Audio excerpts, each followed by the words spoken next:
Good morning children. पिछली कक्षा में हमने झांसी की रानी कविता का विवरण किए थे, जो आज भी इसका कंटिन्यूएशन करेंगे इसमें। और इसके रानी झांसी की रानी की कविता की कवियत्री कौन है? सुभद्रा कुमारी चौहान है। झांसी की रानी यानी झांसी की रानी लक्ष्मीबाई, जो बचपन में उसे मनु कहकर पुकारते थे और छबीली भी उसका नाम था, और वो नाना के साथ रहती थी।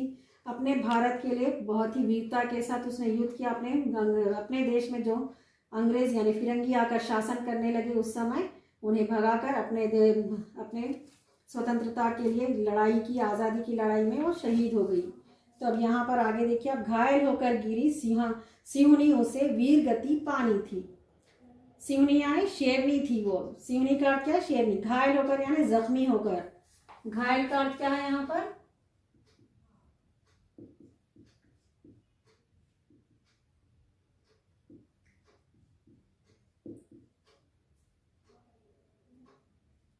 सिहुनी, शेरनी।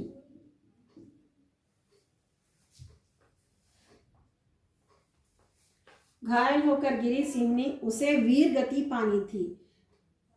रानी गई सिधार यानी रानी का स्वर्गवास हुआ। चिता अब उसकी दिव्य सवारी थी।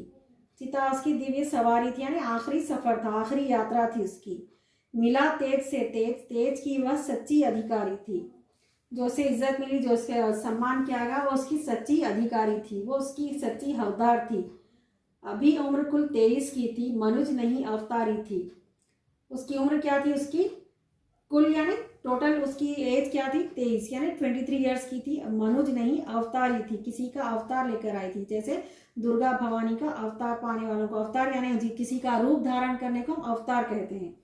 हमको जीवित करने आई वन स्वतंत्रता नारी थी। हम सबको जीवित करने यानी हमारे मन में अपने देश की आज़ादी, देश की स्वतंत्रता के लिए लोगों में जागरूकता पैदा करने के लिए वह आई थी। स्वतंत्रता नारी थी। दिखा गई पथ सिखा गई हमको। दिखा गई पथ यानी रास्ता दिखाना। पथ का अर्थ क्या है? रास्ता। और एक शब्द भी है इसे मार्ग भी कहेंगे आप, राह। तो ये सारे पर्याय है वे।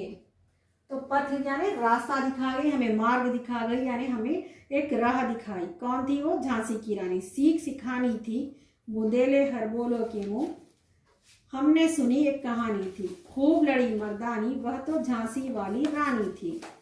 तो ये झांसी वाली रानी को क्या कहते हैं? मर्दानी क्यों कहते हैं? क्योंकि मर्दों की तरह, पुरुषों की तरह और लड़ने वाली थी, इसीलिए इतनी वीर थी, वीरांगना थी वो।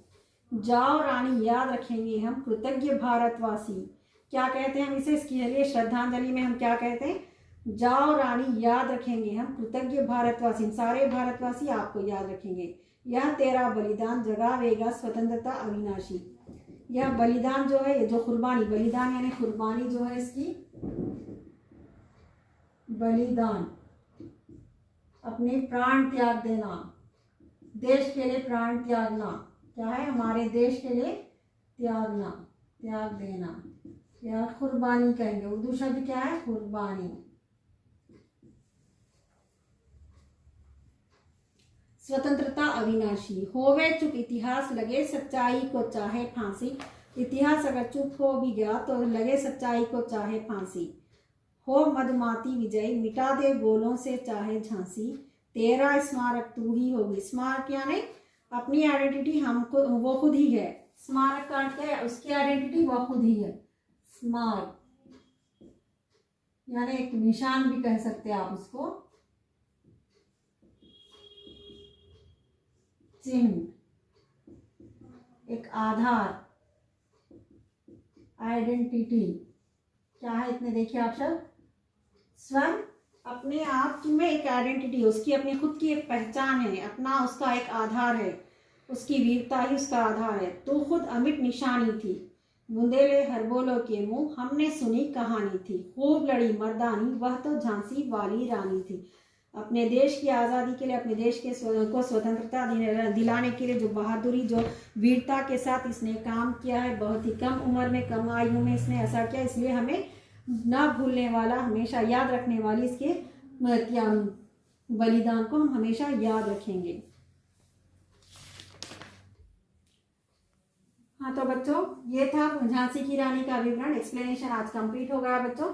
ये जो हार्ड वर्ड्स यहाँ पर बोर्ड पर लिखे हुए हैं ये होमवर्क में 1 टाइम कीजिए, इसका रीडिंग भी कीजिए आप। तो बच्चे झांसी की रानी जो पार्ट उपवाचक पार्ट नॉन डिटेल का जो लेसन है ये टर्म 1 या टर्म 2 के लिए यानी टर्म 2 के लिए दिया गया है पोर्शन में ये है आपको, ये इसका पीडीएफ इसके साथ ही आएगा। तो इसके लिए अच्छे से प्रैक्टिस कीजिए यानी अभ्यास कीजिए। हिंदी में प्रैक्टिस को क्या कहेंगे? अभ्यास कहेंगे। तो लेसन का प्रैक्टिस कीजिए अच्छे से आप। तो आज की कक्षा यहीं समाप्त होती है। धन्यवाद।